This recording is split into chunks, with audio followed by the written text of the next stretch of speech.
pieces of information here. If you want to ping me later and find out, I'm going to talk about PubMob, the weekly thing that we hold publicly. My email address is up here. If you want to follow me on Twitter, that's my Twitter handle, and that's also where I generally announce any kind of events around the public free mobbing sessions that we've been running. Okay, so I'm here to talk about mobbing. First thing I will say is the name's like terrible. I can't think of probably a much worse name for things that we do in software development. The Agile community tends to come up with these things that people kind of scratch their head at. There's extreme programming, which always elicited the reaction, whoa, anything extreme can't be good, can it now? Mobbing has a lot of negative connotations, and so there is a bit of movement underfoot to try to change the name to something a little more palatable. Right now, there's a number of prominent folks who push the idea of ensemble programming as a name. To me, it sounds a little too snooty, if you will, and I'm cringing at the thought of hearing someone say, we're going to go do some ensembling today, which I'm sure they will start doing because I've already heard it once or twice. So for me, for now, this is a thing called mob programming. And just as a general introduction to the idea of mobbing, think of the really horrible idea of pairing that came out of extreme programming and magnified to, hey, everybody's going to be working on the same thing at the same time. So that's your brief definition. And maybe that's enough for you to get out and drop off the call right now if that scares the heck out of you. All right, let's move on through the slides. I always tend to show stuff from the Agile Manifesto just as a way of setting the picture. What are we here trying to do? Why do we do this stuff? What does Agile believe in, and so on? And is what I'm about to talk about mobbing in line with Agile values. So here's one of the Agile values. We're trying to find better ways of developing software by whatever. We value individuals and interactions over processes and tools. To me, this is kind of motherhood and apple pie and Bob Ross all in one. Maybe those are the other three values of the Agile Manifesto. I always tend to turn to the Agile principles.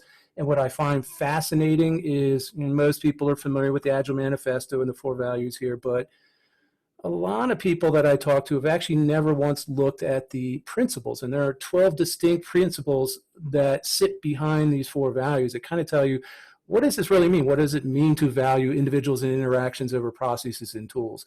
What are some elements of what things start looking like when you do Agile from day to day? So one of the principles basically says we're face-to-face, things are going to go a heck of a lot better. So right off the bat, we're remote. Are we face-to-face? Yes or no? Maybe.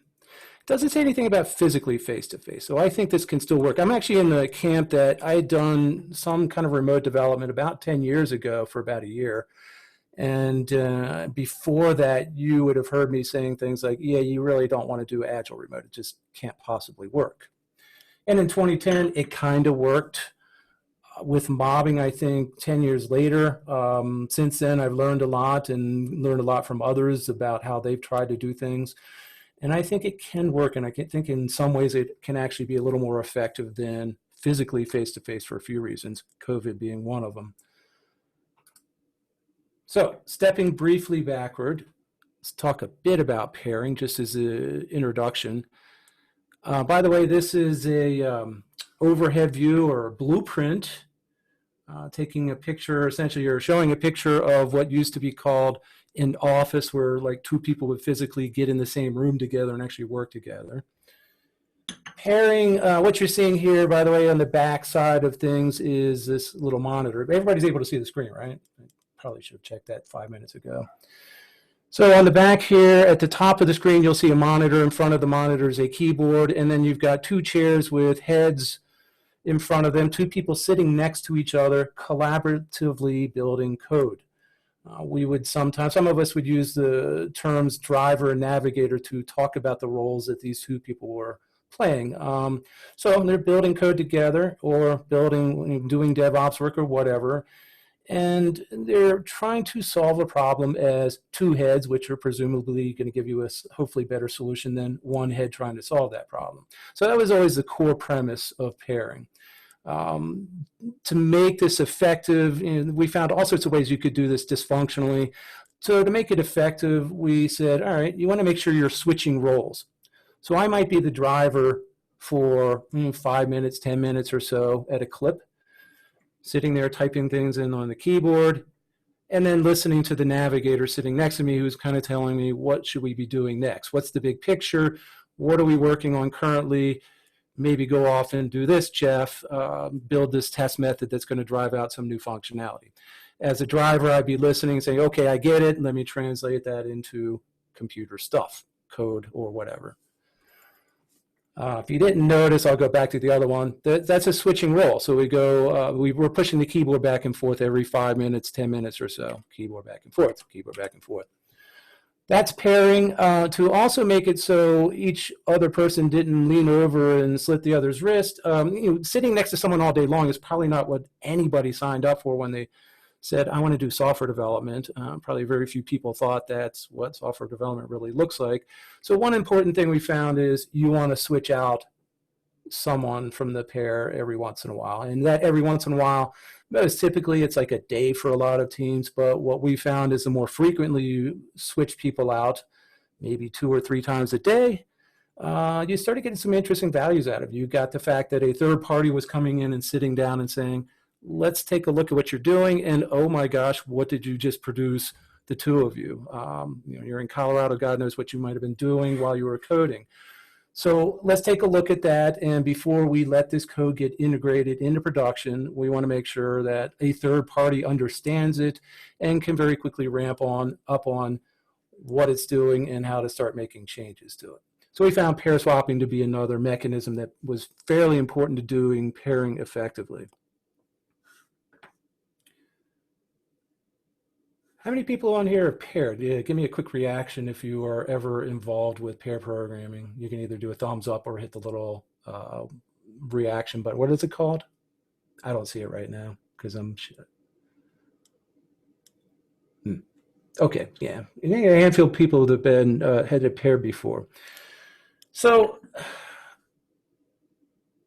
maybe a question, and this is an open question for everybody, and what I'll ask is you can either unmute and offer a thought or two, or you can type into the chat. And what I'm looking for is just a quick sense of what are some of the reasons why people might think pairing is a good idea? What are some of the values or benefits we can get out of pairing? So either speak up or chat something.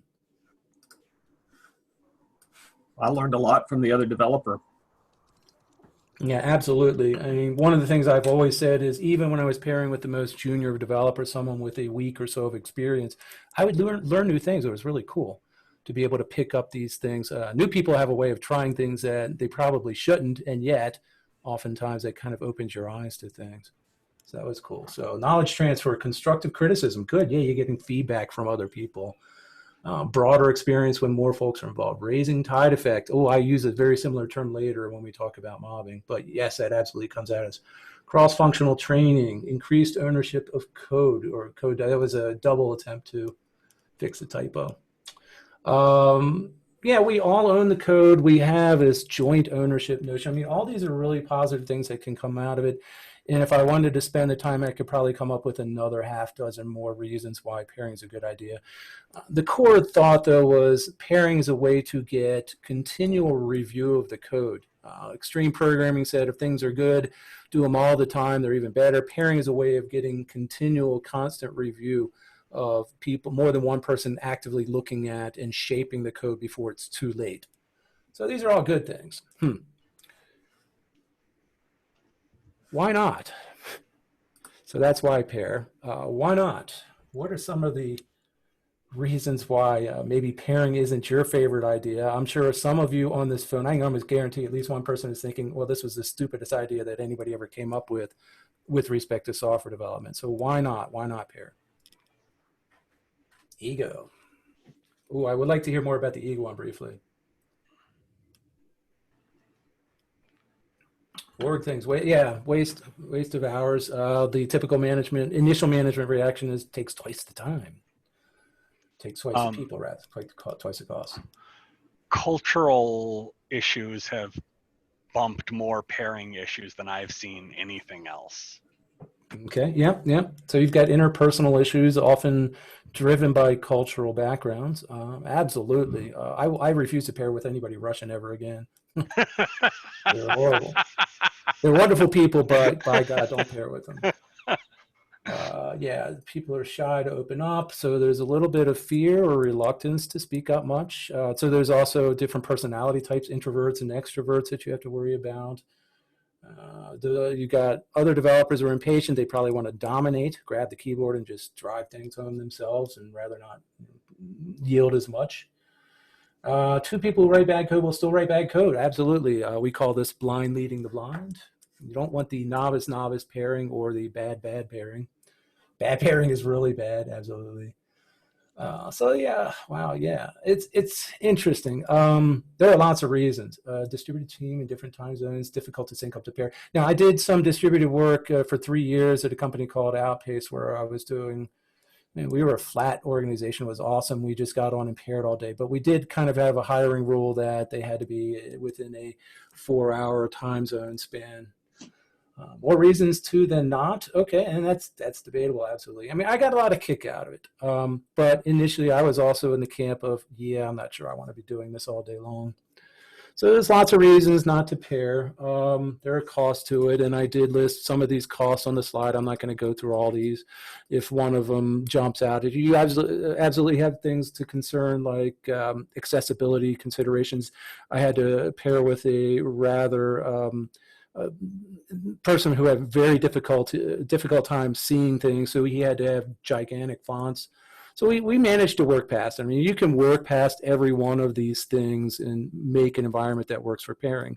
But if you start looking at the list, and you have COVID-19, Ebola, H&N, and so on, there's all this overhead and cost to pairing, and that's okay. I mean, again, you can overcome these, but maybe the biggest overhead, or I mean, the biggest problem for pairing is if I brought up pairing to a developer and said, hey, we want you to sit next to another person all day long and sit and co-develop, the typical reaction was, yeah, I don't think so. I think far, the majority of developers I ever interacted with who aren't already bought into the Agile way of doing things, this was anathema to them. They didn't want to consider it. They didn't want to spend any time doing this. It's just probably the biggest thing I've ever seen a resistance to in my long history. So that's a problem. Why do they react violently to pairing? Any thoughts?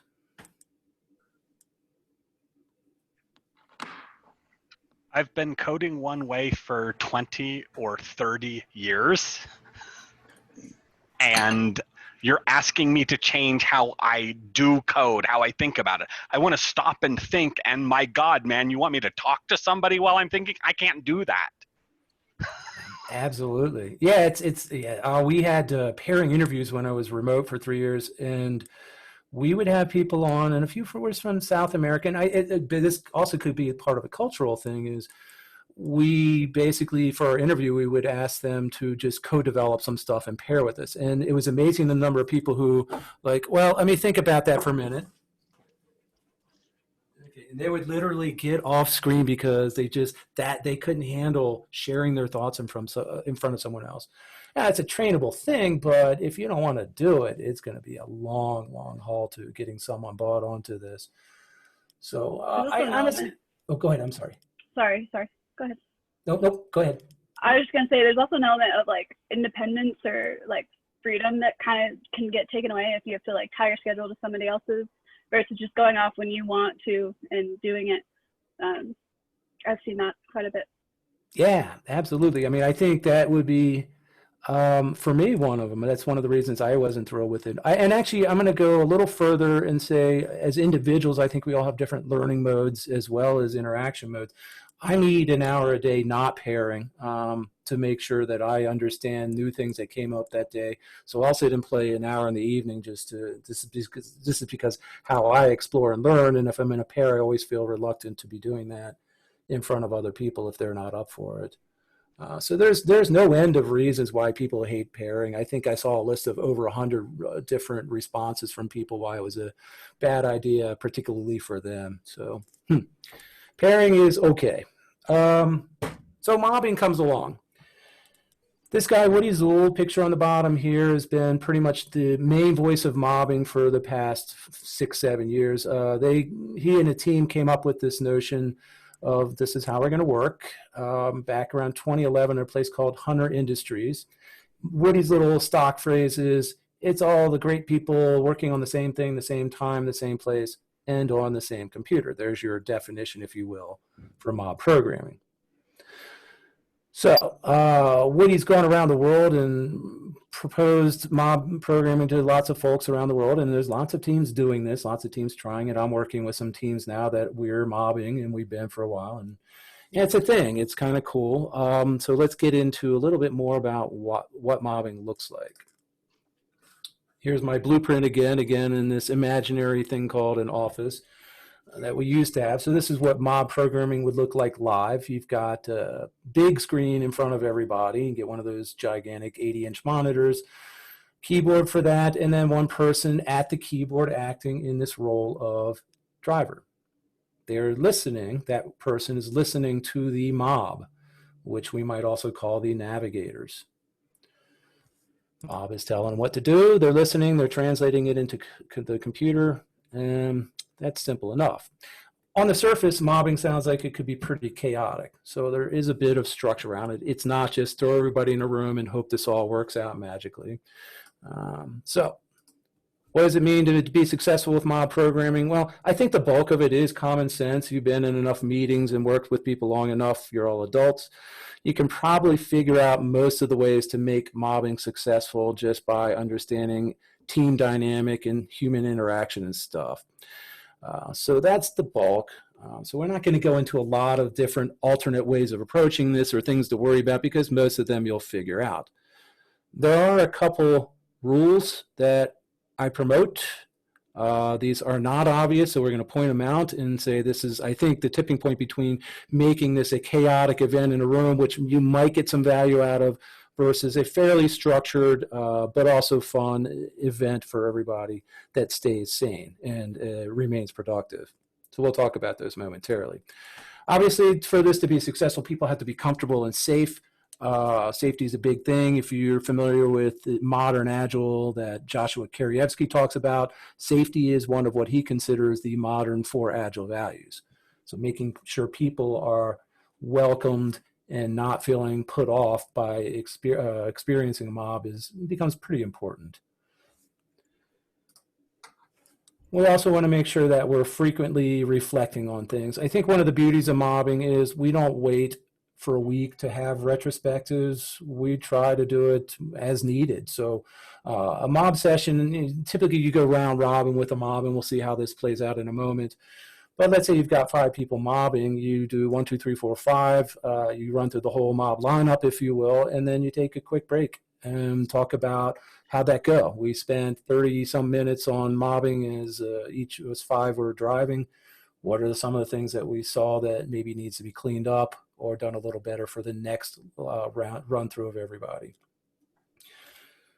We don't wait for a week. We don't wait for things to get stale. If there's a problem, we prefer to talk about it immediately. So the 2 rules.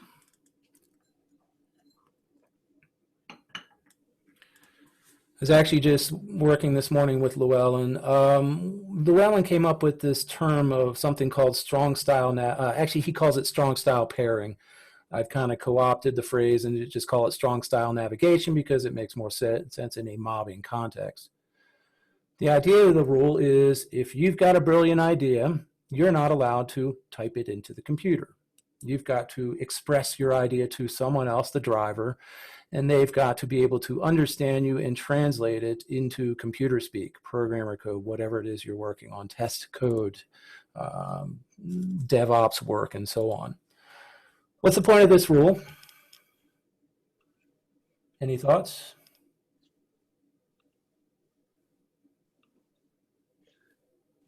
The standard failure point in pairing is somebody sits and watches. Mm-hmm. Tim Ottinger and I call that worker rester. Yeah, one person watching, one person doing is like pointless. You may as well not bother. So you are hinting at the notion of making sure people remain engaged. This is certainly one way of keeping people engaged. Other reasons? I think it forces you to communicate what you want to happen in the code and communicate it effectively, which often means you end up having to think about what it is that you're going to write in terms of code. Yeah, I can guarantee the more that you talk through things with other people, first off, you start learning things. You start learning the proper way of calling things out, naming them. You start learning how to communicate more effectively. So it's going to help absolutely everybody on the team. Someone else used a phrase earlier, I'm trying to remember what it was. I call it just ramping up or leveling up. Listening, I think a lot of us don't talk much about code and code concepts, and we go at our work throughout the day without much conversation about the code itself. So to me, this becomes very important to start socializing the code or socializing concepts in the code. Once we learn how to do this, our communication starts to get a little more terse, more concise, and more effective as a result. Other reasons.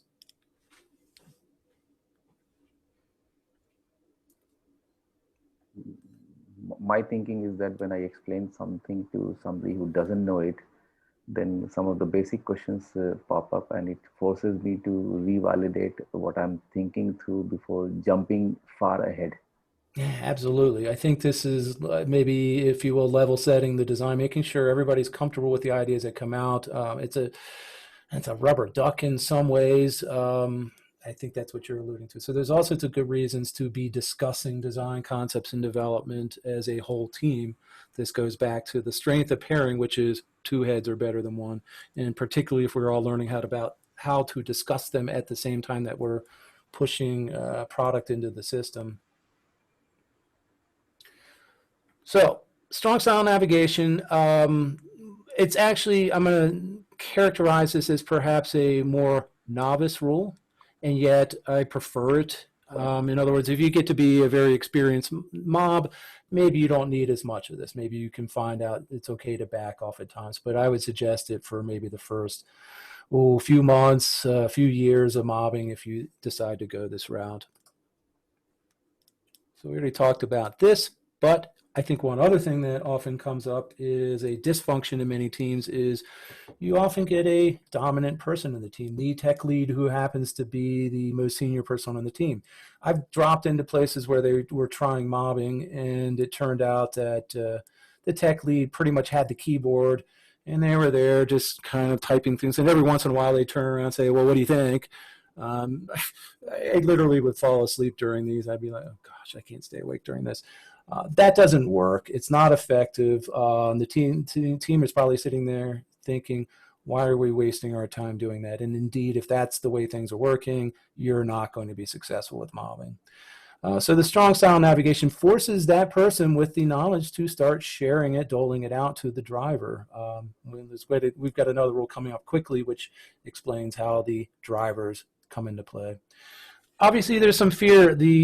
About 3 years ago, I had started working with a team at Northwestern Mutual. There was a young woman there who basically hated the idea of mobbing, and we talked her through it. We said, hey, let's give it a try, and we'll give her a couple of reasons why it might not be so fearful. For one is you don't have to know things. You're sitting at that keyboard as a driver. You don't need to feel like you're in a hot seat. You're listening to people who are telling you what to do. If you need them to be a little more detailed, you just turn around and say, okay, can you explain that in a little more detail? Let's say I'm new to closure programming. Can you tell me what happens? Where do I put the parentheses? What do I do next? So the fear starts to diminish after they've gone through maybe a few sessions of this. And sure enough, a week later, that was one of our biggest converts on that team at Northwestern. She loved it. She came to us privately and said, I'm so happy you showed us how to do this because I'm actually reinvigorated my career. I'm really enjoying this way of working. So that was really cool. So she had shifted from a very fearful person of working in a group to someone who had embraced it. I already talked about that. Engagement. You're going to stay active because there's another rule, which is we use very short timed rotations. Paul, what's the shortest rotation we had done on the pub mobs? 2 minutes for sure when we were getting acclimated. Can't remember if we tried 1 minute or not ever. I don't think we did. Llewellyn talked about 1 minute, folks. It's somewhere. It sounds nuts. I mean, even 5 minutes, if you haven't done this before, sounds totally insane. Paul, what is your thought on the timeframes here. This is, by the way, the rotation for how long you are driving. Yeah, last time I was at Hunter, I actually mobbed with a group that was doing 1 minute rotations. Wow. So they had multiple keyboards and multiple mice and input devices, but otherwise it really was pretty fluid. It didn't seem that bad. Yeah. And I'll start, if I take a team that's never done this, I might start them at 6 minutes. And then the very first thing we'll do at the start of the next day is say, how do you feel about dropping a minute off? And we'll just keep pushing it down until they realize it's not hard to do.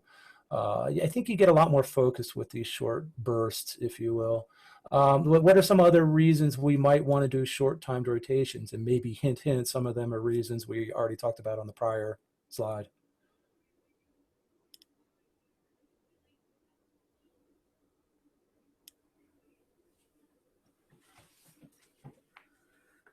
I can probably handle being in the hot seat for a couple of minutes rather than a couple of hours. Yeah, absolutely. Yes, that woman, she's like, I don't know if I want to do this. I said, you're only going to be there for 5 minutes.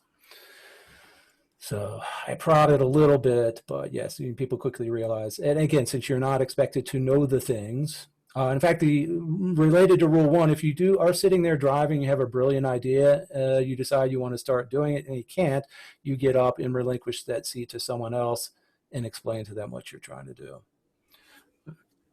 So why short time rotations? We are minimizing domination, back to the tech lead who will take control and bore everybody to tears if they're allowed to, minimize the fear, maximize engagement, and this notion of maybe starting to think about chunks of work in very small focused increments. One of the most interesting things I started hearing back, maybe 5 years ago, as I started hearing about mobbing, I didn't really do a whole lot of it myself back then, but I started hearing teams tell me, we're going faster. And I'm like, what? Yeah, we're going faster. I said, what do you mean? Well, typically with a team of 5, we'd each kind of work our own story, or another team would say, we're pairing. No, rather than do 5 things at once, 5 people working on them, we're doing one thing at a time, one feature at a time, because that's what a mob does. We are ending up getting all 5 stories done faster than we would have as individuals or pairs. So to me, it was like, really? And at first I wasn't sure, hey, that's one team. But I've heard that at least from 8, 9 teams at this point that just say we're going flat out gobs faster. So why? Why would that be possible? Thoughts on that?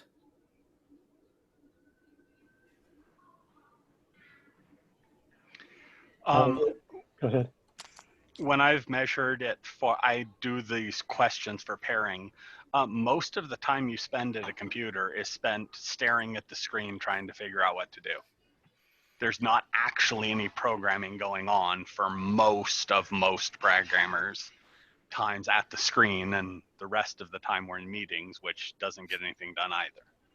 So how does mobbing speed that up or speed things up?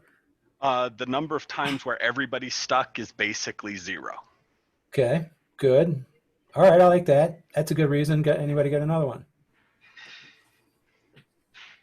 I agree with that one as well. You don't tend to look at Facebook and that sort of thing as much when you're mobbing,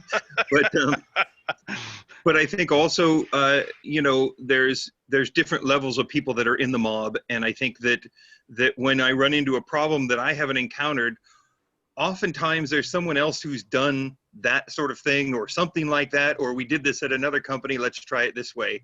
And instead of spinning my wheels trying to figure out, like, okay, I'm going to go online and search, I've got someone who's at least got a little bit of knowledge in that area, or someone can do the searching while we're writing code. Okay. Very good. Other reasons?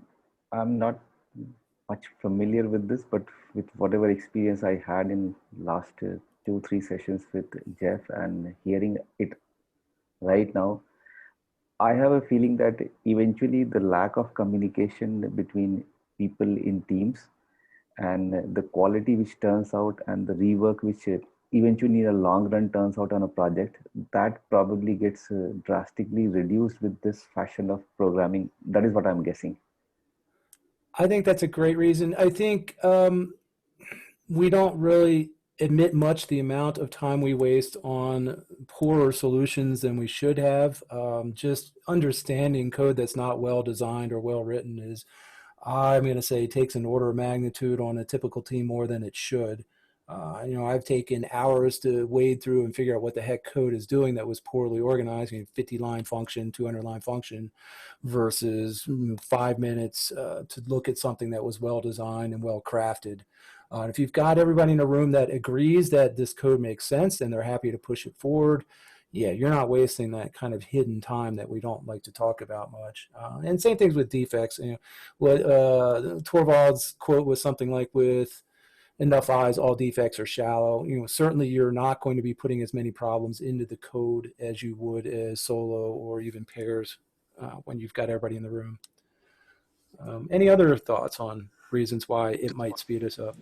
And can I ask on that, Jeff? Yes. This is Kyle. I just don't actually know. Do you see substantial defect reduction? I mean, I know that design for pairing, I come from pairing. Design in the pairing, defect rate goes down. We know, we've got all the studies, they measure it, it's clear. Design is a bigger deal, right? And Right. so we know that design goes down, gets better faster than defect rate goes down. Are you seeing that kind of thing with a pairing to mobbing transition too? I've been able to justify the finances on pairing because I'll say, look, here's where my dollars go, right? That's real question. I just don't know, and It's a great question, and I could say anecdotally yes and maybe. I've certainly seen teams who seem to have their act together so much more when they were mobbing than when pairing. I think, to me, it probably goes back to the fact that everybody's on the same page. Everybody understands what went into the system, the reasons why, and so on. So it just seems like we're going faster because we're not the time trying to figure out what's going on in the code. We're not figuring out why in the world did we do it this way, because there's at least one person in the room who remembers this stuff. As far as defects, I don't know, because we're also typically always doing TDD. I haven't tried to sit down and crunch numbers against that, but it did seem that the code quality was in general higher. I mean, what I've seen is, if you're doing TDD, the defects are pretty low anyway. So I haven't seen this, I don't think, dramatically shape that. But it certainly I've seen it shape much better than in a bunch of team where they were all working as individuals development. We have seen defects decrease as soon as they move to mobbing.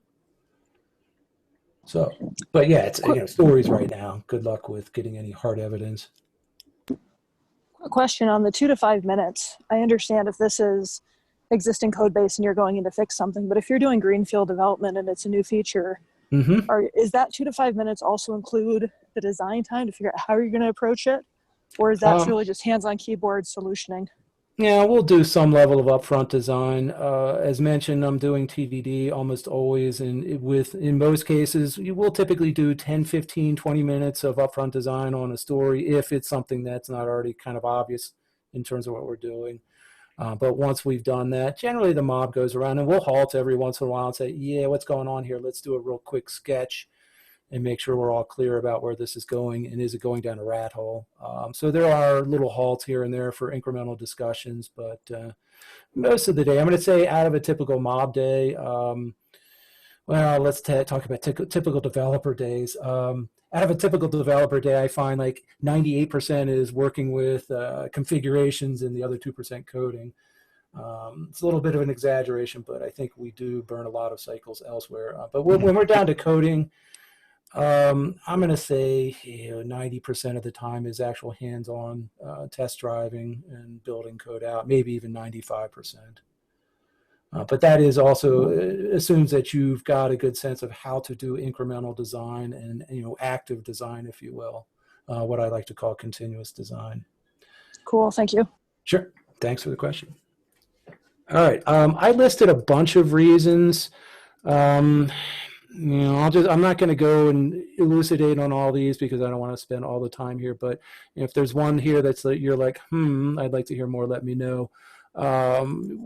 we're fixing things before it's too late. Once you push up the code, it's too late. If you have a pair that produces something questionable, it's too late. Getting that undone is basically rework, and often we run out of time to do that rework.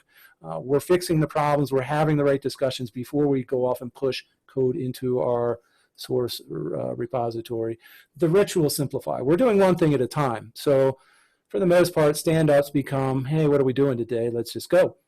We're not doing, typically, we'll do, some of the teams are still doing iteration planning, but more often we'll do a Kanban-ish, let's just pull the next thing. The retrospectives, as I mentioned, we're not having this 2-hour or even 1-hour retrospective every week. We're just kind of, as things arise, we're bringing them up as issues and resolving them. There's a lot of other rituals we don't do. There's pull requests. We're not in merge hell and so on. So there's a lot of reasons why basically having a WIP of one, work in process or work in progress of one, simplifies things and gets rid of a lot of the time we spend going to meetings and discussing things between subgroups and so on. We've got all the knowledge, all the wisdom in there. Everybody understands everything that's gone into the system. As a mob, we get consistent solutions, things that are adherent to standards. We don't have defects as much as we have with solo, and maybe a little better than pairing. I can't prove that. But we're not doing rework of things typically. That's just not something we're spending nearly as much time on. Impatience ends up being kind of a virtue here in that we are helping people ramp up.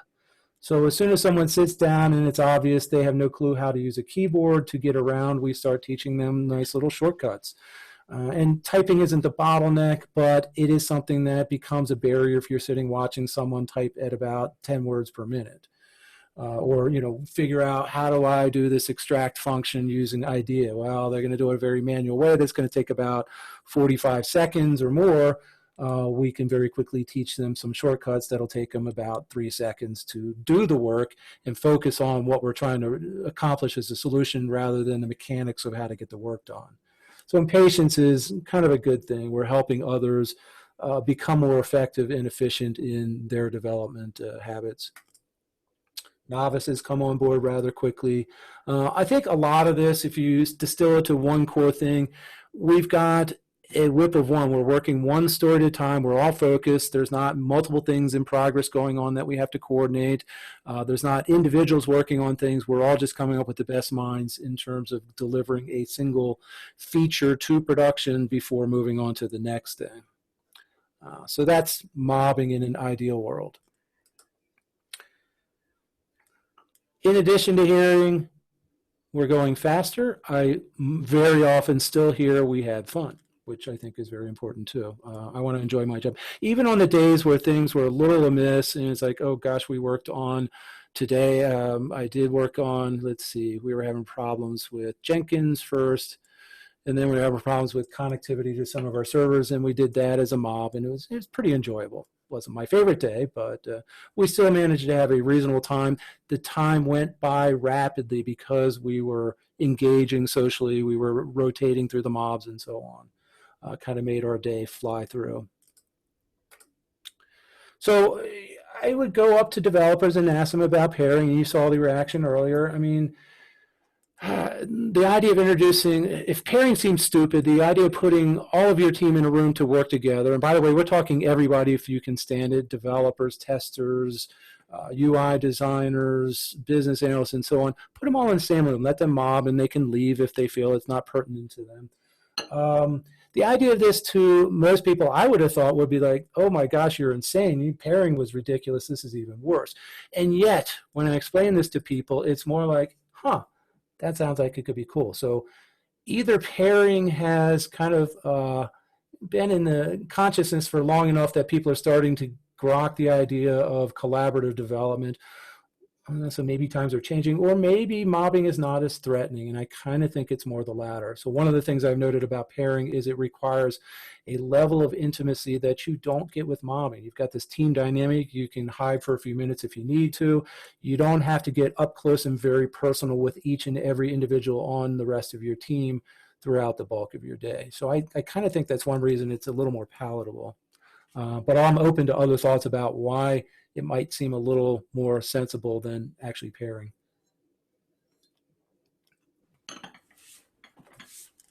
And if you don't have any, that's fine. What's the reaction here to pairing on the surface? Go ahead. I'm sorry, you were going to speak. My experience has been that pairing, you're always on, and it's pretty exhausting. Whereas with mobbing, there's a chance to mentally duck out or physically check out if you need to, because you know what the rotation schedule when you're going to be back on the deck.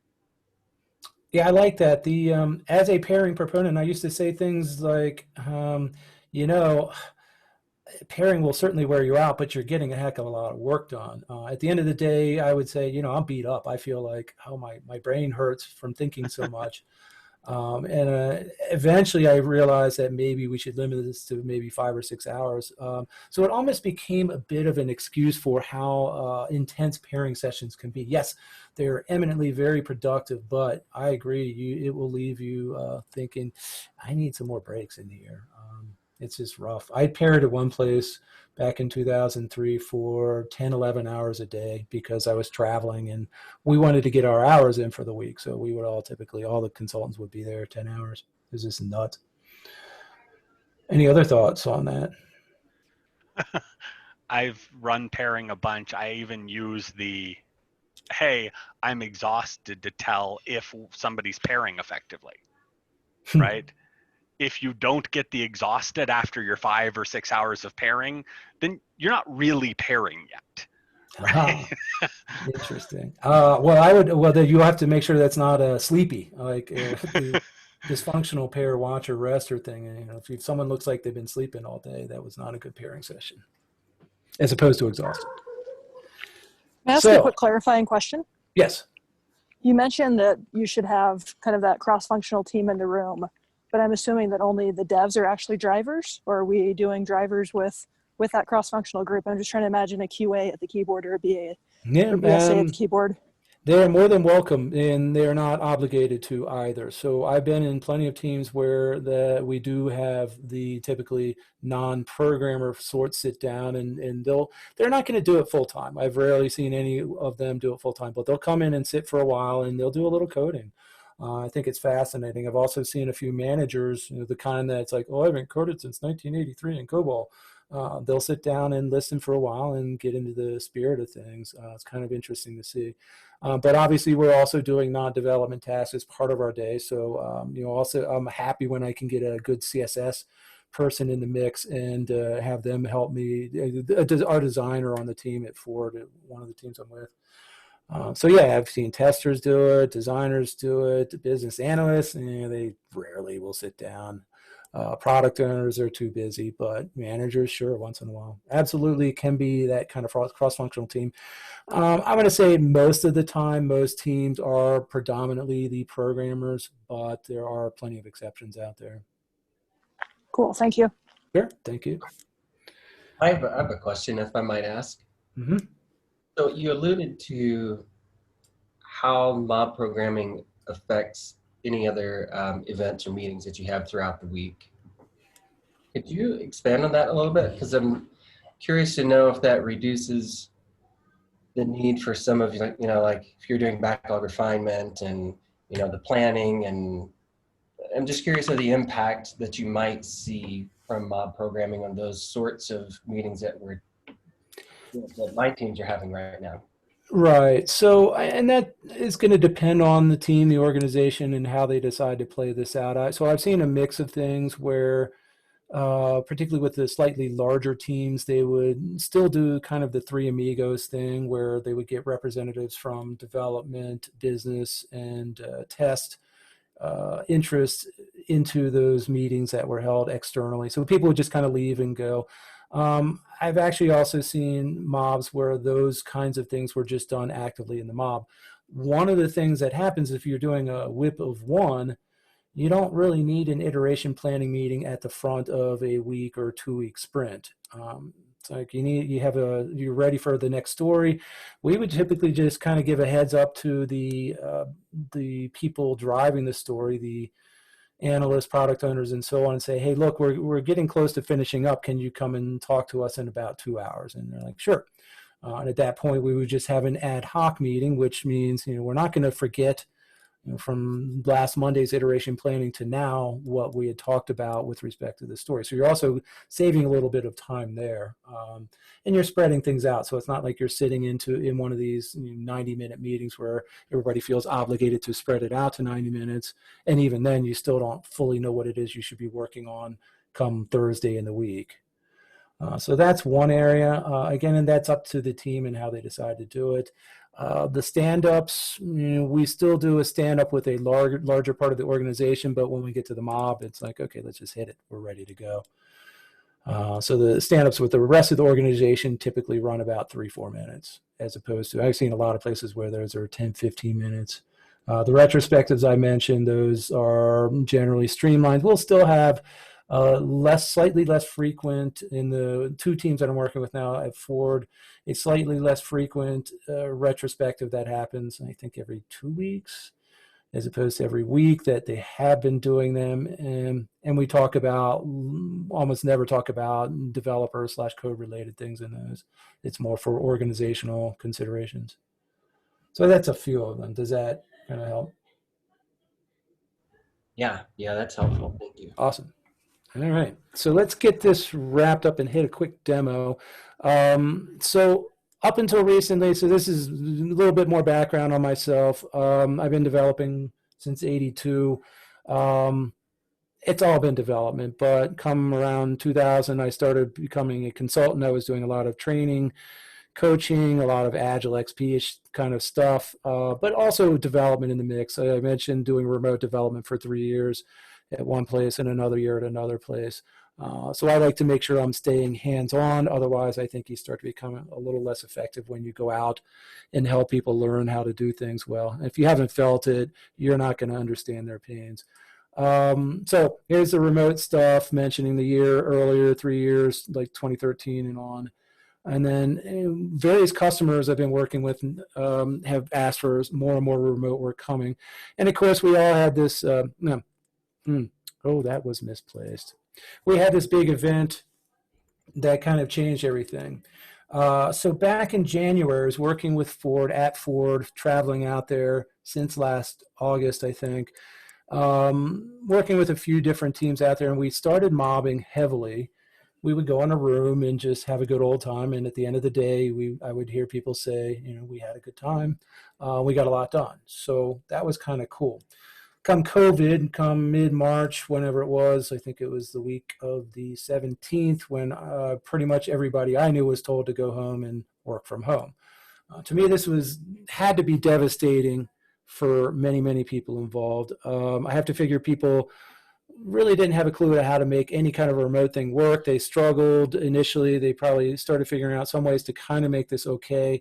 I'm imagining a lot of people got on board in the morning and put some cameras on and just talked for a few minutes. And I don't know, what were some people's experience early COVID like? Can anybody describe what they were up to?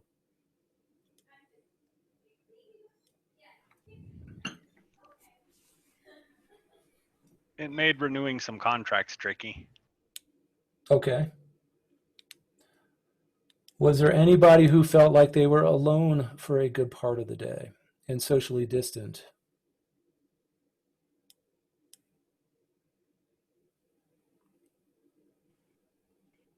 Yeah, definitely. Okay. I work as a Scrum Master, and a lot of what I do is kind of focused on what I'm hearing and sensing around, physical office location. So how did you, I actually started feeling a little depressed, as much as I'm used to this, and I'm being truly honest here. It was just this lack of the actual physical social interaction was really difficult for me. Yeah. I'm an introvert too, which makes it even weirder. So how did you get past that, or what did your team start doing to help things? So we set up a daily working session, which is it's not quite mobbing.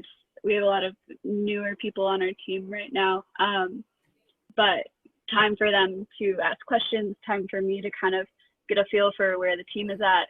And so that, while it wasn't all day, it allowed me to gather some data on, what's going on and how can I help. And then it also gave me a chance to connect with the team as well, which was important to me. And then gave the chance for the team to develop some more bonds kind of within just the development work and learning where people have focus and stuff like that. Gotcha. Okay. Yeah, thank you. Yeah, I think there's a lot of nuances to making a good, successful team all around the interactions and individuals that the Agile Manifesto talks about. So what's interesting with respect to COVID-19 is with the 4 teams I was working with, day 1, I could tell they were all pretty upset and frazzled. Day 2, they did come back and said, okay, we still had a lot of fun today after doing this. So I thought that was kind of really cool. Actually the first day there was more like, yeah, this was pretty good. I think we might be able to survive doing mobbing. So for me, that kind of really resonated. And I thought, yeah, we can actually make remote work pretty successfully if we find a way to keep this social contact throughout the day. And I think mobbing provides a naturally awesome way of doing that. All right. So what did we do? Well, I had done remote work plenty, and we mostly did kind of screen sharing stuff, but I'll talk about a couple other mechanisms quickly. Screen share is kind of the default. Zoom supports screen share, so you could do, Jeff does all the coding and you just sit and watch. That really doesn't work. That puts me to sleep, even if I'm doing the coding after a while.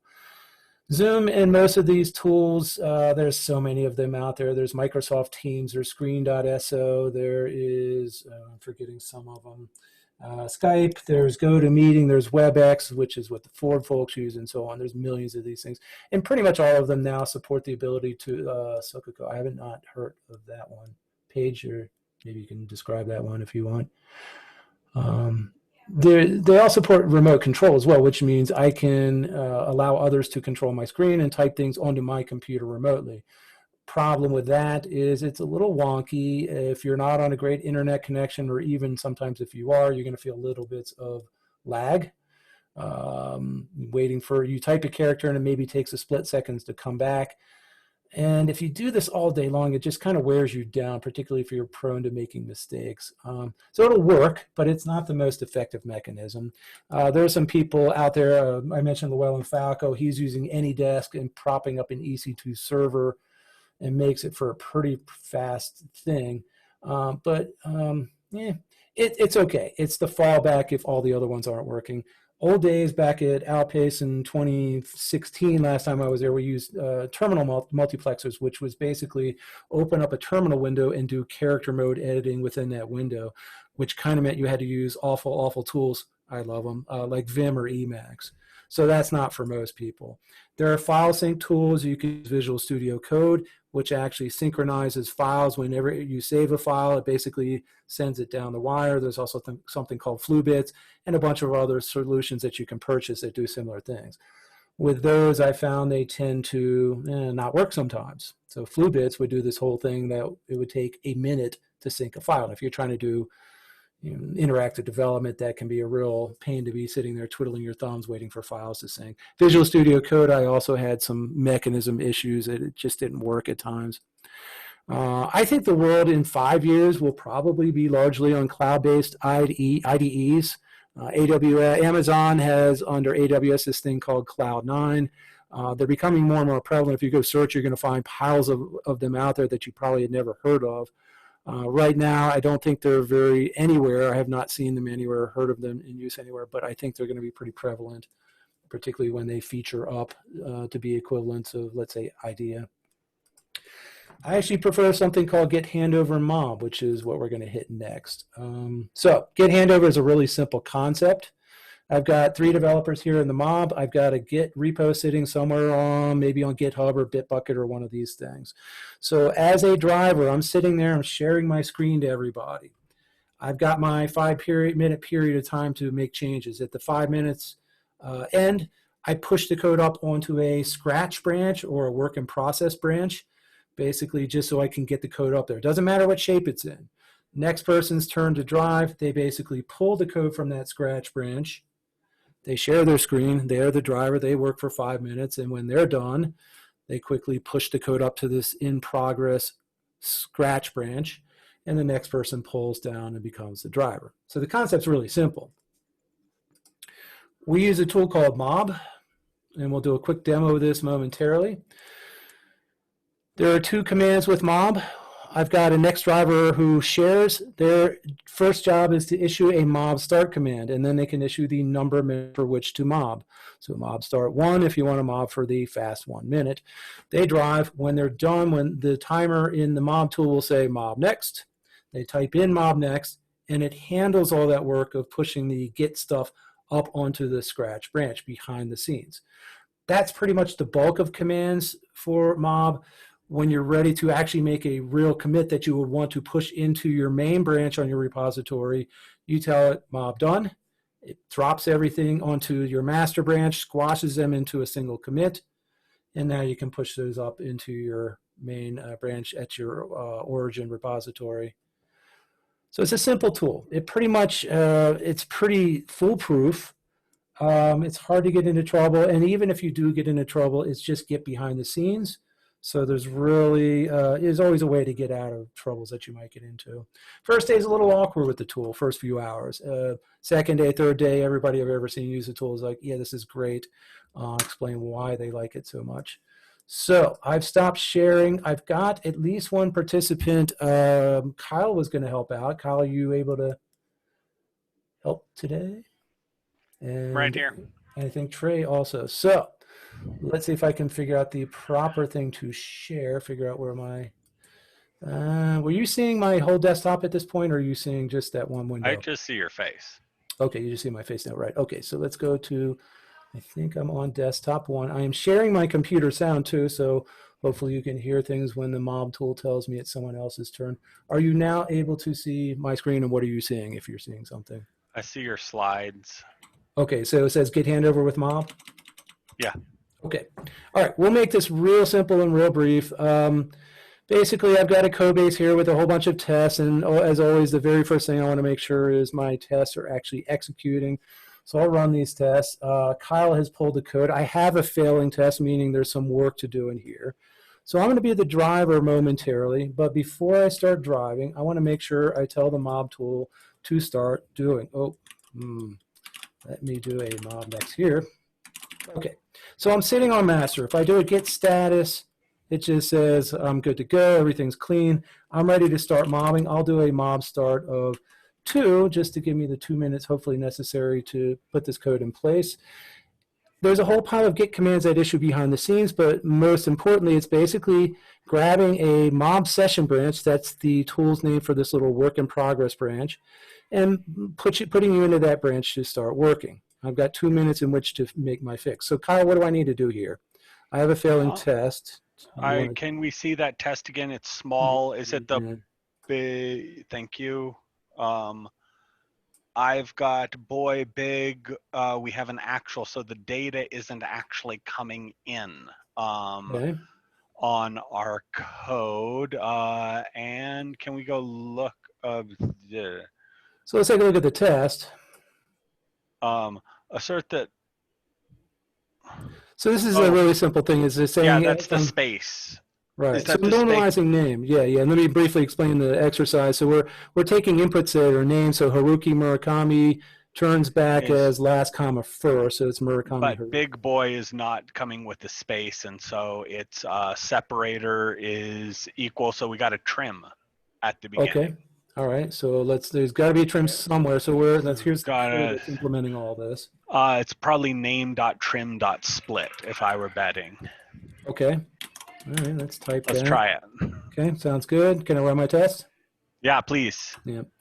And the more that you do this, you don't have to ask permission to do things. You just kind of generally go if you're going in the direction that the navigators are telling you. Okay. So that passed the test. Looks pretty good. Do we run the next test? Okay, yeah, how do I do that? Unignore 37, I guess. Okay. Unignore it, so delete it. Got it. Okay, Sorry. run my test as I'm wont to do for TDD. I don't know that has it been 2 minutes? I don't know that it's been 2 minutes. I didn't. Mob next. Oh, did we hear that or not? I heard that very loudly. Okay, cool. All right, so mob next. Okay, so my time is up. Got 1 test passing. We're ready to go into the next person, which is going to be Kyle. The voice that came out of nowhere spoke to me and said, mob next. That's exactly what I'm going to type. And what you'll notice is, again, a series of Git commands. So you could build this tool yourself if you had a day or so to get all the little nuances right, such as you want to make sure you're doing a no verify if there's any post-commit hooks.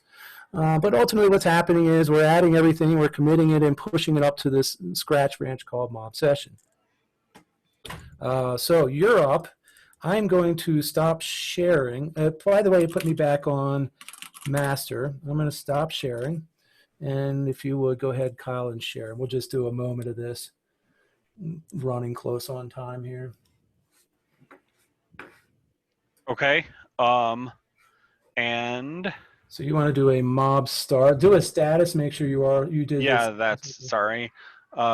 Git status. Okay, so yeah, do a mob start and do it for 1 minute. Start 1. Did you ever fix your sound? I know your sound was not coming. Yeah, I probably just have to actually turn it up when or it something. says, yeah, turn it up momentarily. And if you didn't share, Zoom has a feature where when you share, you can say, I want to share sound.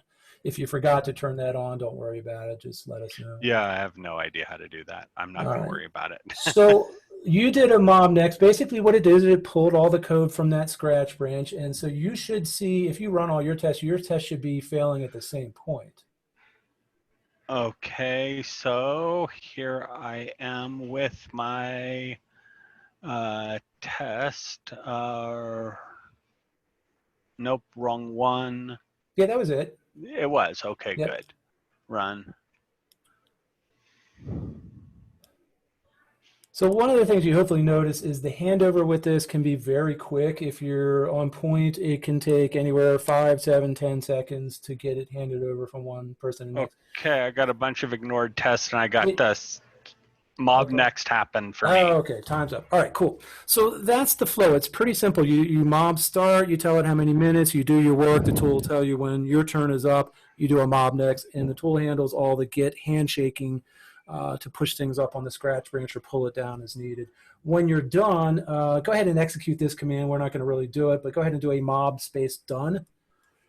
I'm sorry, I had to get back to terminal. Mob done. All right, and at this point, it's going to basically squash all the commits and actually delete the mob session branch and put everything on the master. So if you do a git status at this point, what you're going to see is that we're everything's staged that we made changes to. So you could choose to commit at this point or discard if it was all in not for not. All right. Thank you, Kyle. I'm going to go back and share to the slides. So let's see, last few slides here. So the tool is pretty simple. It's hard, let me think. I want to share it in a window. Are you still, what are you seeing at this point? Whole screen, not just the slide. Interesting. All right. Which screen? What's on the screen? Your slides are all there. I see. Yeah, I'm seeing all of Keynote. Okay, so let's see. Tell you what, just because I don't feel like using my brain at this point, I am going to just make these last few slides a little less magical. Move my notes down. Okay, there we go. Okay, we'll just bank. Don't hold on to the split bar. By the way, split bars are by far the hardest thing to deal with across the wire on a Zoom chair. Okay, so if you want to try this out, my suggestion is join our Friday PubMob sessions. We hold them 9 a.m. Mountain Time. Paul and a few other folks on here have been on these, and Paul keeps coming back. A few of the other folks keep coming back. Generally, everybody's having a good time. We're working on some katas and some just collaborative development stuff on a meaty little code base. We've held these since April 7th, had about 20 sessions. We get about 6 to 8 people continuously. If we ever get higher numbers, we're going to split out into multiple mobs and start looking at other things. If you're interested, ping me at my email address. I'll be happy to send you invites for these. Last two slides here. So there are trade-offs with the Git handover. It's my preferred tool of choice. Everybody else has their own preferences, but what I love about it is it's my machine, it's my development environment, my keyboard settings, my shortcuts. I use Vim, which nobody else uses. Well, most people don't. So I'm able to work in my own very comfortable environment and not have to give that up, and I don't have to deal with lags and kind of remote connectivity issues that we typically have when trying to do remote control or other solutions. The handovers are fast. It's fairly foolproof. About the only negative is that everybody on the team needs a dev setup. They need to be able to pull the code, push up the code, compile and run the tests and all that. But that's kind of, if you're already working in a team, that's pretty much standard anyway.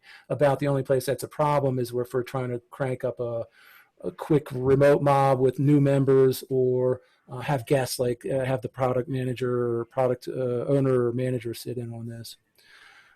So I love it. I think it's an effective way of working. And I think most importantly out of all this, all the mobbing I still do, I still frequently hear people at the end of the day say, this was a blast. We had a lot of fun working on things today, and we got a lot of stuff done. So the little last motto here is stay home. We get to stay home with remote mobbing. You get to stay safe. And I think most importantly, with respect to remote development, it is a great way to stay human and feel like you've actually had a fun day working with other people throughout the day. All right, so that's the talk. Thank you very much, and happy to stick around for questions. And if anybody wants to play with the tool and have me step them through setting it up, I'm happy to do that as well. Awesome. Thank you so much, Jeff, for giving of your time and expertise tonight. We really appreciate it. We'll keep the video chat here open as late as 7:30 Mountain Time. If people stick around that much or that long, feel free to stick around until then if you want to. Ask questions, chat, network. Again, we thank you all for coming and joining us tonight. We will plan to post this video up on our Agile Colorado Springs website shortly, probably sometime in the next few days. And I will put the link to our site in the chat as well. So thanks again. Yeah. Thank you. Thanks for hosting. Thanks for all the help setting up. Thanks, Kyle, also for helping with the demo.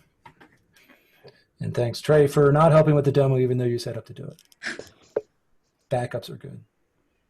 So question, have you or anybody, and this probably relates to both pair programming and mob programming, do you find that gender plays any role? Thinking, like, does one gender take to it better than another, or are there issues that come up?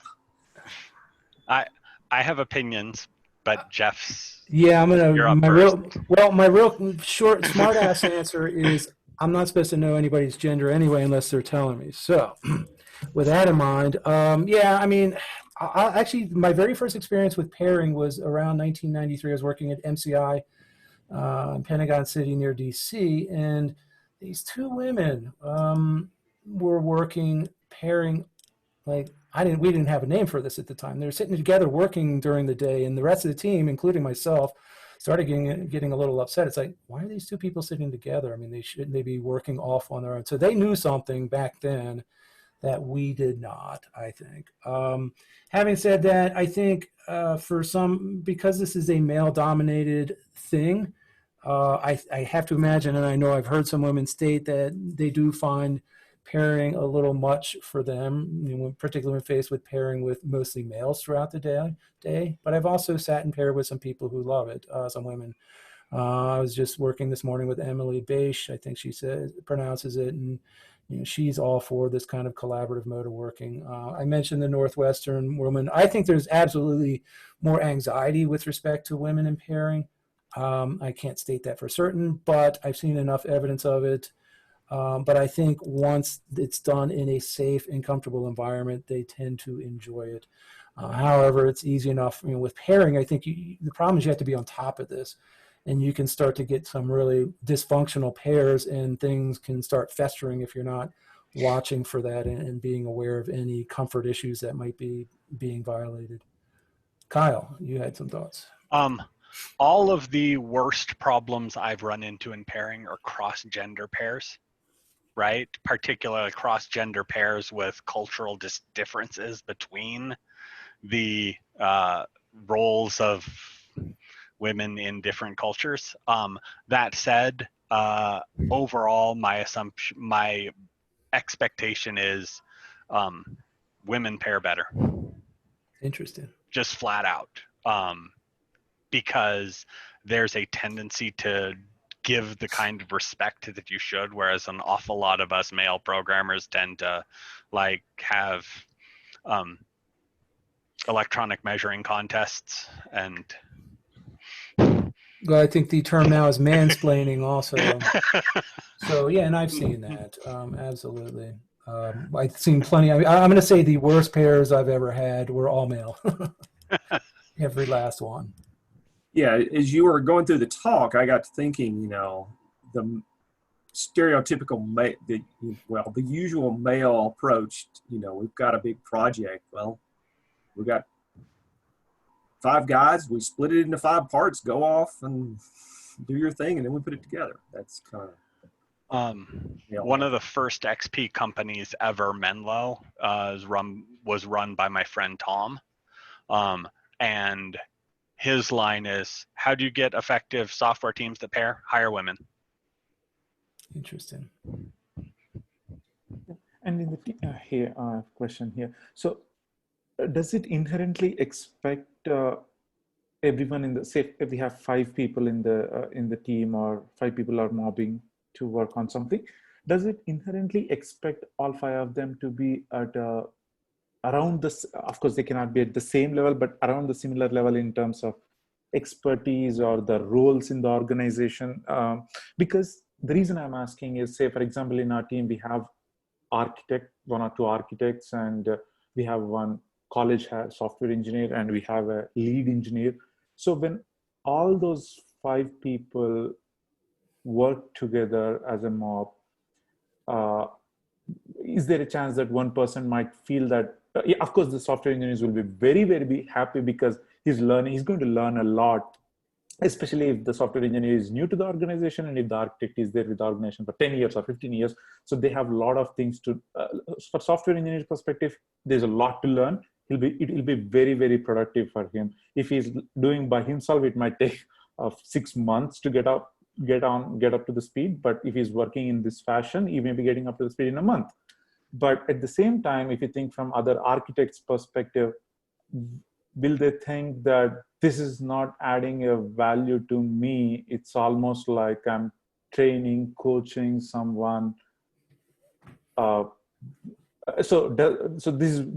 why I was asking, like, does it work better if all are around, if everyone has something to learn, something at the similar levels from technical expertise perspective or domain experience perspective as well? So what are your thoughts on that? Sure. And it looks like Paige wants to answer this one too, so I'll let him answer. But yeah, briefly, let's put it this way. If your newbie takes 6 months to ramp up and be competent, that's 6 months of things you're not getting out of that person. I guarantee, pairing or mobbing, a couple days in, that person will be able to contribute if they're worth anything. And we've met some people that just can't do this, but that's extremely rare. And we've met some people who shouldn't be in software at all. That's also, I mean, there's a few of them out there.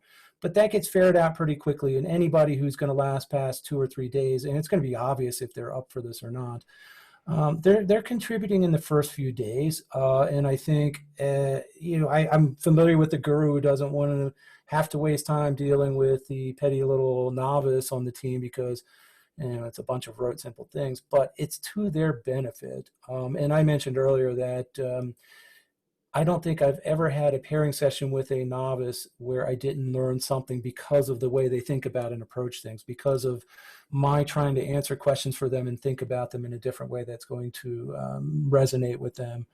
So I find a lot of benefit. I'm happy to have them on the team. And if you start mobbing with the team, you're going to bring up, as long as you have good people, at least 1 or 2 good people to help seed the team and lead it well, and help foster this knowledge ramping up, you're going to have a far better team far sooner than you ever would. You're going to basically level up people. So you might start out with this kind of thing, master,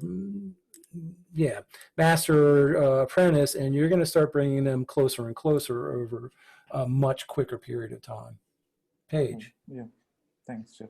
I have really strong feelings about this because I think one of the things I found with teams or groups that effectively mob or pair or collaborate in general is that you have to sort of, I call it give up your id. You have to give up that feeling of, I'm a senior developer, I'm a principal, I've been doing this for 20 years, I can do it better than that other person can. When you mob, those senior people have to be able to say, I know this person's very new and hasn't had a programming job before, but we're all going to work together because we're all working on the same thing. We're all working for the betterment of the software and the company and whatever. And you know, my value doesn't derive from being able to do the work myself. It derives from everybody being able to do a good job and do it well and do it fast. And, you know, you really have to change the way that you think. And especially as a senior person, you have to be able to say, I don't have all the answers all the time. I have a good knowledge that maybe will carry us through a lot of the time, but other people might have better ideas than me. And that's really hard for a lot of senior people to do. Yeah. May I hop in also? I've seen big cultural differences here too. Americans are weird, right? We have this like aggressive egalitarianism thing going on where the fact that I've been coding like Jeff for 40 years and this girl next to me who's coding, she's been coding for about 25 minutes, right? So what's the deal? The deal is that means it's on me to show respect to her, right? Most of the rest of the world points the other way, saying it's on her to show respect to me. And we rarely have that problem. The problem is I don't show sufficient respect to her. What pisses me off when I'm pairing, and it doesn't really piss me off, but it feels like it should, is that every time I pair with this 25 minutes programming intern, my code gets better. Yeah, thanks. You know, I would think you were talking about how the decoder with 20 years, 30 years experience has to lay that down, right? Has to lay down the id. I think the opposite also needs to be true, right? So the one who's been there for only 25 minutes needs to be able to step up, right? They need to have that safety or whatever it is that they need. They need to be able to speak to the one that has 30 years of experience and say, you know, whatever's on their mind about that, right? So I think that open communication and vulnerability needs to go both directions for there to be success. Most certainly. There is an important thing here, I think, don't forget this, there's a fear factor going on. So I've got gobs of experience, but I learned long ago that I have to admit, I don't know everything. And I know what I know what I don't know. And I think that becomes very important to be able to say, you know what, I have no clue what you're talking about. You're gonna have to explain to me like I am stupid because I am stupid on this topic. That level of humility, by the way, humility, Scott Ambler, in the early days of XP, like the early 2000s, added humility as a fifth value in that system. And I always thought it was a wonderful idea because if you don't have that humility, you're going to sit and be nervous about this every day that people are going to find out, my God, you don't know how to do something. I did plenty I don't know how to do. Every day there's gobs of new things I have no clue of how to do. So if you view this as a learning career, which I did long ago also, you just accept that you're going to learn new things every day, and it's a wonderful way to go if you get a kick out of that, which I definitely do. Yeah, thanks. And I also think that mobbing or pairing helps us grow as a person. You know, not only we are learning the skill or the language or whatever it is, software development perspective, but also the emotional intelligence needed to interact with another person or group of people. So I feel like personally for me, it's helping me come out of my shell and learn to interact, especially with cross-gender too, because female speak and male speak is a little different. So for me to understand where they're coming from and how can I make my point across has been a very good experience. Although it's exhausting, it has been a journey so far. Yeah, it's fantastic.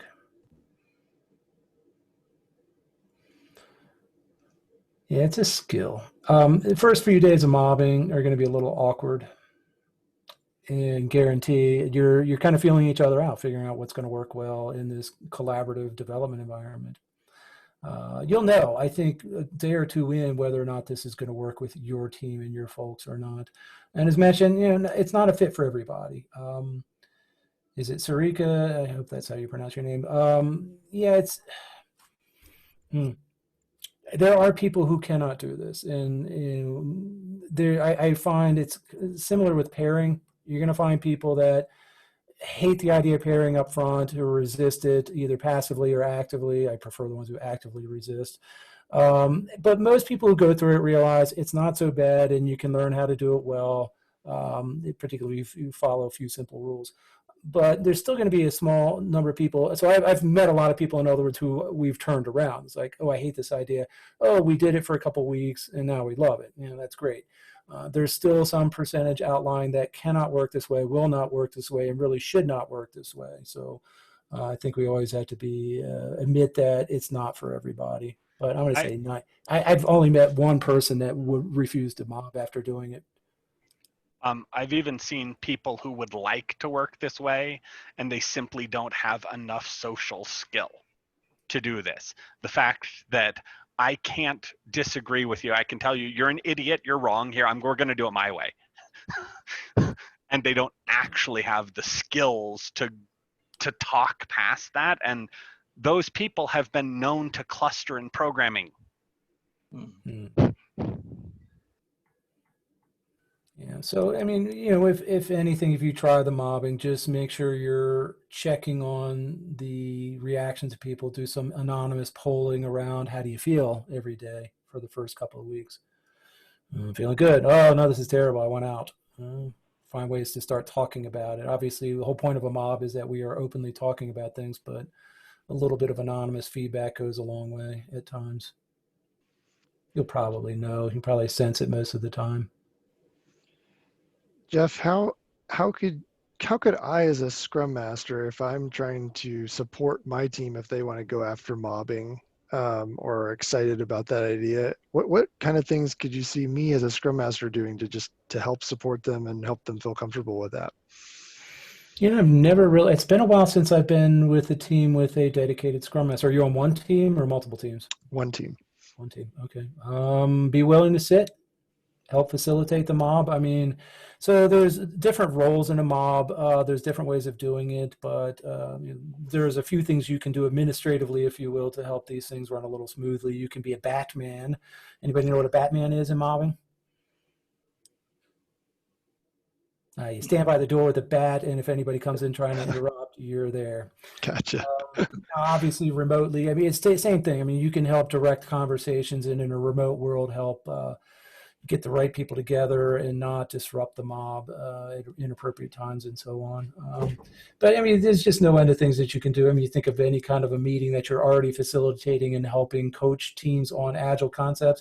You need to also help them coach on mobbing concepts, collaboration concepts, safety concepts, and maybe do some of the things like put out some polling, put out some feedback mechanisms so people feel comfortable about getting information back to you if they're not comfortable about talking about it in public.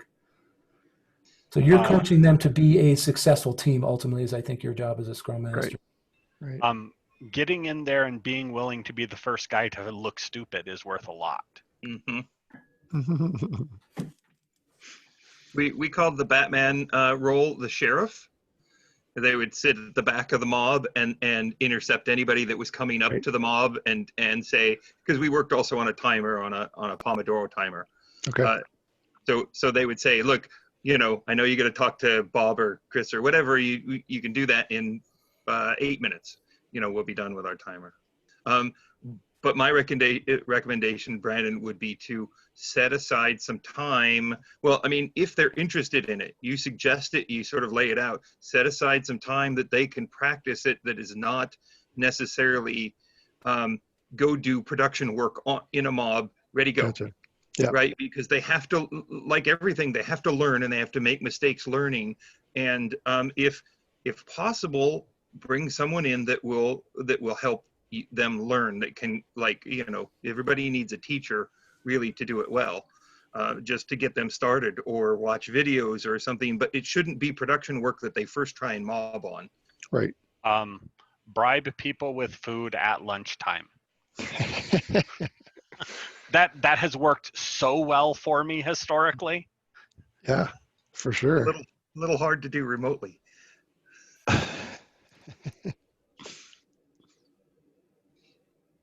Cool. Thank you.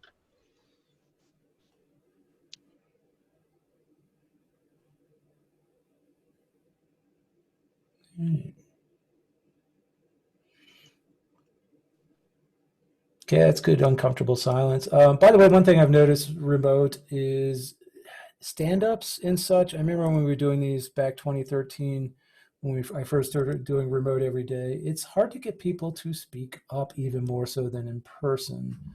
So sometimes it helps to have little tools or mechanism. We ended up with a shared Google Doc where we just kind of bullet through it. You could drop ideas in there, and then when yours came up, you pitch up. But yeah, in a team, 20 people in a room like this, it was really hard to get anybody to start speaking. Jason, we're almost out of time. Not that I'm trying to rush it. I've got all night. We are getting close. If we're sticking to the clock, we have 7 minutes.